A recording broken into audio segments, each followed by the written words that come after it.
ఏ విధంగా వ్యవహరిస్తోంది, ఎలాంటి చర్యలు తీసుకోబోతోంది నెక్స్ట్ కూడా చర్చిద్దాం. డిబేట్లో పార్టిసిపేట్ చేస్తారు మనతో పాటు జనసేన నాయకులు దేవరం మనోహర్ గారు అండ్ బొట్ల రామారావు గారు వైసీపీ అధికార ప్రతినిధి అండ్ విజయ్ కిరణ్ గారు టీడీపీ అధికార ప్రతినిధి వీరశేఖర్ రాజకీయ విశ్లేషకులు కూడా జాయిన్ అవుతారు మనతో పాటు. నమస్తే అండి రామారావు గారు, మనోహర్ గారు. నమస్తే అండి మనోహర్ గారు. రైట్ రామారావు గారు, రైట్ ఏమంటారు? మీ హయాంలో తప్పులు చేసిన వాళ్ళని అసలు వాళ్ళకి ఎందుకు శిక్షలు పడేదు? మీ పాలనలో లా అండ్ ఆర్డర్ విషయంలో పూర్తిగా మీరేమైనా విఫలమయ్యారా? ఎందుకంటే ఇప్పుడు కూటమి ప్రభుత్వం అధికారంలోకి వచ్చిన తర్వాత ఎవరి మీద ఎటువంటి చర్యలు తీసుకుంటున్నారు, ఏ విధంగా వ్యవహరిస్తున్నారు అనేది మీరు కూడా చూస్తున్నారు కదా. నమస్కారం మేడం, మీకు అట్లాగే ప్యానెల్లో ఉన్నటువంటి ప్రతినిధులకు అట్లాగే వీక్షకులందరూ కూడా నమస్కారం. వైఎస్ఆర్ కాంగ్రెస్ పార్టీ ప్రభుత్వంలో ఖచ్చితంగా లా అండ్ ఆర్డర్ విషయంలో చాలా అంశాల్లో పారదర్శకంగా స్పష్టంగా చర్యలు తీసుకున్నటువంటి దాఖలాలు మనము ఉదాహరణ చెప్పుకోవచ్చు మేడం. ఎందుకంటే ఎమ్మెల్యేగా ఉన్నటువంటి కోటమిరెడ్డి శ్రీధర్ రెడ్డి గారి అంశంలో ఖచ్చితంగా ఆయన మీద కేసులు నమోదు చేసుకున్న తర్వాత ఆయన జైలుకు కూడా పోయినటువంటి పరిస్థితి వైఎస్ఆర్ కాంగ్రెస్ పార్టీ ప్రభుత్వం ఒక ఎమ్మెల్యేని కూడా వదిలిపెట్టలేదు. అదే చింతమనేని ప్రభాకర్ గారి అంశం. అయితే 2014 అంశంలో తీసుకుంటే ఒక ఎంఆర్ఓని విశాలక్ష్మి అనేటువంటి మహిళని చాలా దారుణంగా ఆమెని కింద పడేసి నెట్టి కొట్టి గందరగోళం చేస్తే చర్యలు మృగ్యం, మనకి ఇది ఒక ఉదాహరణ. అట్లాగే లా అండ్ ఆర్డర్ విషయం వస్తే మా నాయకుడు జగన్మోహన్ రెడ్డి గారి హయాంలో చాలా మంచి పరిస్థితులు ఆంధ్రప్రదేశ్ ఉంటే ఈ రోజు కేంద్ర ప్రభుత్వమే మనం రిపోర్ట్ ఇచ్చింది మేడం. దాని ప్రకారంగా 36వ స్థానం అట్టడుగున చివరి స్థానంలో ఈ యొక్క లా అండ్ ఆర్డర్ పరిస్థితి ఉంది ఈ రాష్ట్రంలో అన్న పరిస్థితి.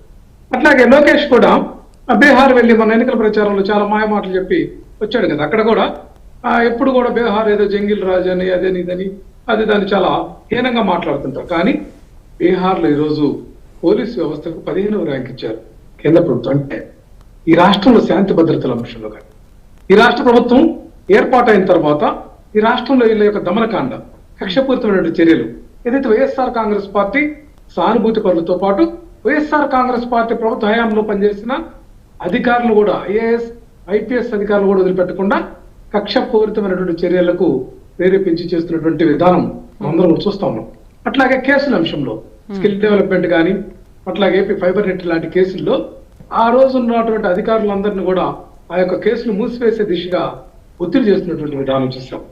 ఇక్కడ మనం అంతటికి మేడం అంటే ఇప్పుడు ఏంటి రామారావు గారు, మీ ప్రభుత్వ హయాంలో పనిచేసిన అధికారుల పైన మాత్రమే చర్యలు తీసుకుంటున్నారు, మిగతా ఎవరిపైన చర్యలు తీసుకోవట్లేదని అనుకుంటున్నారా? ఇప్పుడు డిఎస్పీ జయసూర్య విషయంలో ఎలా వ్యవహరించారు, ఏం చేశారు అనేది విచారణ జరిపిన తర్వాత ఆయన మీద బదిలీ పెట్టి వేశారు కదా. మరి ఏంటి ఇప్పుడు మీ ప్రభుత్వ హయాంలో మాత్రమే మేము చర్యలు తీసుకున్నాం అంటున్నారు, కానీ కూటమి ప్రభుత్వ హయాంలో ఎటువంటి చర్యలు తీసుకోవట్లేదంటే ఇది ఒక ఎగ్జాంపుల్ మీకు కనిపిస్తుంది కదా.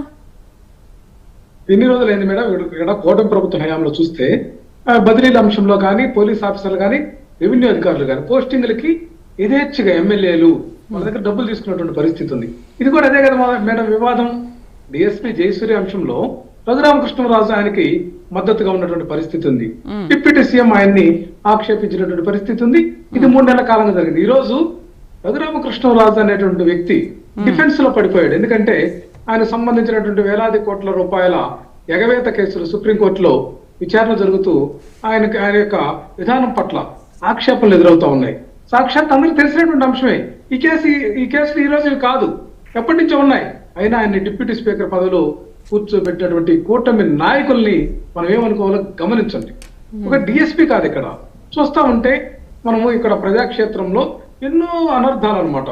అసలు సాక్షాత్ హైకోర్టే ఇక్కడ జరుగుతున్నటువంటి దమనకాండ అరెస్టులు పట్ల స్పందించి Arnesh Kumar versus state of Bihar కేసును ఉదహరిస్తూ అరెస్టుల సమయంలో తీసుకోవాల్సినటువంటి విధానాలు నిర్ణయాలు వీటన్నిటిని కూడా జ్యుడిషియల్ ఆఫీసర్కి ఒక సర్క్యులర్ రూపంలో ఇచ్చారు కదా మేడం.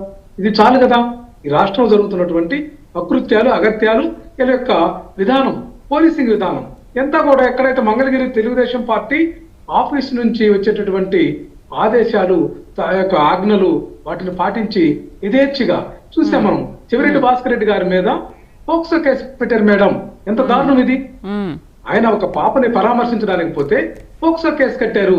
ఎందుకంటే ఒక ప్రజాప్రతినిధిగా పనిచేసినటువంటి వ్యక్తి ఈ రాష్ట్రంలో ఒక గుర్తింపు పొందినటువంటి నాయకుడి పరిస్థితి ఆ విధంగా ఉంటే చిన్న చిన్న నాయకులు, చిన్న చిన్న వ్యక్తుల పరిస్థితి భయానకంగా ఉంది. అయితే వీళ్ళు చేసినటువంటి విధానాలను ప్రజలు తెలుసుకుంటున్నారు. ఈరోజు మెడికల్ కాలేజీల అంశంలో మా నాయకుడు ఇచ్చినటువంటి పిలుపు మేరకు ఓటు సంతకాల ఉద్యమం ద్వారా ప్రజల్లో చైతన్యం కలిగింది. ప్రజలు రోడ్ల మీదకి వచ్చేటువంటి పరిస్థితి ఉంది. వైఎస్ఆర్సీపీ క్యాడర్ కూడా ఈరోజు బలంగా గట్టిగా ఎదుర్కొనేటువంటి పరిస్థితికి ఈ రోజు ఈ వ్యవస్థ చేరుకుందని ఖచ్చితంగా చెప్పగలం మేడం.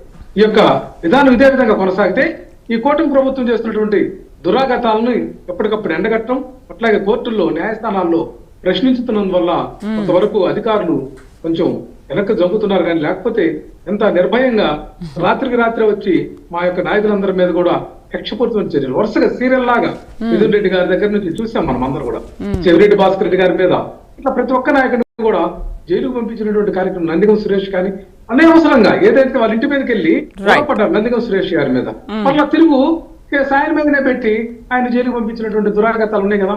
ఇవన్నీ కూడా భవిష్యత్తులో ఏమవుతాయి చూద్దాం, మాట్లాడదాం. మనోహర్ గారు నమస్తే.